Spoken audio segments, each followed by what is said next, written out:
उत्तराखंड में अतिक्रमण कार्रवाई पर विपक्ष मिला शहरी विकास मंत्री से। प्रदेश में नदी किनारे बसी बस्तियों को एनजीटी के निर्देश पर हटाने के आदेश जारी होने के बाद विपक्ष ने इसका विरोध करते हुए शहरी विकास मंत्री प्रेमचंद अग्रवाल से विधानसभा में मुलाकात की। ज्ञापन सौंपा। विपक्ष ने कहा है कि क्योंकि आगामी समय में मानसून आने वाला है, ऐसे में बस्ती वालों को उजाड़ने के बाद उनके रहने की व्यवस्था कैसे होगी। साथ ही इस पर मंत्री प्रेमचंद अग्रवाल ने आश्वासन देते हुए कहा है कि जो भी उचित होगा उस पर कार्रवाई सुनिश्चित की जाएगी। साथ ही उन्होंने कहा है कि बस्ती वासियों को हितों का भी पूरा ध्यान रखा जाएगा।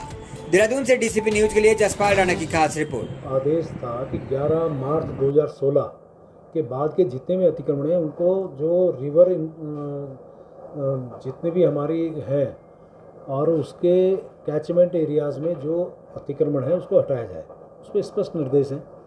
लेकिन जो मेरे पास जनप्रतिनिधिगण आए थे उन्होंने कहा कि 11 मार्च 2016 से पहले के भी लोगों को हटाया जा रहा है। तो अभी मेरे द्वारा प्रमुख सचिव शहरी विकास को कहा गया है कि इससे पहले के जितने भी व्यक्ति यदि कोई प्रमाण प्रस्तुत करता है कि वो 11 मार्च 2016 से पहले के हैं तो उनके बारे में हम लोग विचार करेंगे। लेकिन 11 मार्च 2016 के बाद के जितने भी इस प्रकार के अतिक्रमण हैं उसके लिए निश्चित रूप से जो एनजीटी का निर्देश है उसकी अनुपालना में हम कार्रवाई कर रहे हैं।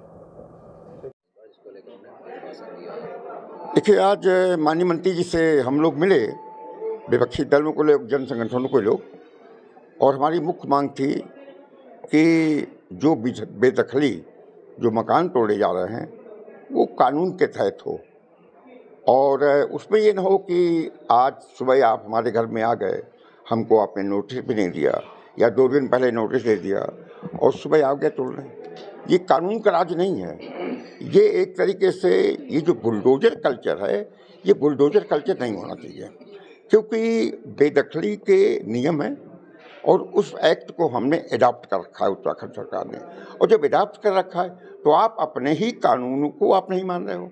और एनजीटी का जो हवाला देकर बार बार कहा जाता है एनजीटी ने कहा, एनजीटी ने कहा, तो एनजीटी ने ये थोड़ी कहा कि आप मलिन बस्तियों पर ही आप चलाइए। एनजीटी ने तो कहा कि आप जो भी अगर गैर तरीके से जो नदियाँ उनको आप खाली कराइए। तो नदियाँ खाली कराने के लिए तो आप जहाँ हम खड़े हैं ये नदी बना हुआ है, जेल नदी बनी हुई, यहाँ जाने कितने प्राइवेट यूनिवर्सिटी नदी बनी है, तो इनके लिए तो आपने नोटिस नहीं दिया। तो आज माननीय मंत्री जी ने हमको आश्वासन दिया है हमारे प्रतिनिधिमंडल को कि अभी हम वार्ता करके और सकारात्मक, और क्योंकि उनका भी आशय ये नहीं है कि उजाड़ा जाए और जो भी कार्य हो वो नियम के तहत हो, इसका उन्होंने आश्वासन दिया है। और अभी ये भी बात आई कि अभी 5 दिन बाद बारिश शुरू हो जाएगी, ये बेचारे जाएंगे कहाँ, तो ये भी उन्होंने एक बड़ा सकारात्मक रूप से लिया कि बिल्कुल सही है कि 5 दिन बारिश हो जाएगी।